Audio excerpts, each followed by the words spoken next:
আজ আমার ক্যামেরাম্যানের হাতে আমি দিব 20 টাকা। সে যদি 20 টাকা দিয়ে 5 পদের খাবার খেতে পারে তবে আমি তাকে পুরস্কার হিসেবে 100 টাকা দিব। ক্যামেরাম্যান এদিকে আসো।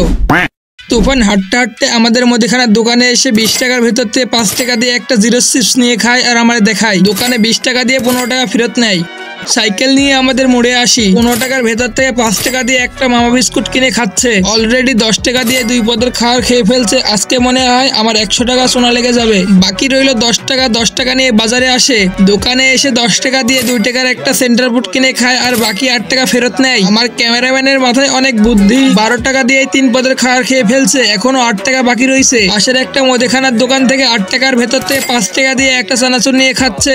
আমার ক্যামেরাম্যানের হাতে অবশিষ্ট রয়েছে মাত্র 3 টাকা। 3 টাকা নিয়ে আমাদের বাড়িতে চলে আসি। দোকান থেকে একটা 3 টাকার আসমা কিনে খাচ্ছে আমার ক্যামেরাম্যান। আমার ক্যামেরাম্যান 20 টাকা দিয়ে 5 পদের খাবার খেয়ে ফেলছে। এখন বলছে আমার 100 টাকা পুরস্কার আমারে দাও। আমি বললাম টাকাটা নিও না। আমার ক্যামেরাম্যান টাকাগুলো পেয়ে অনেক খুশি আর আমার ক্যামেরাম্যান আমার পকেট ফাঁকা করে দিয়ে চলে গেল।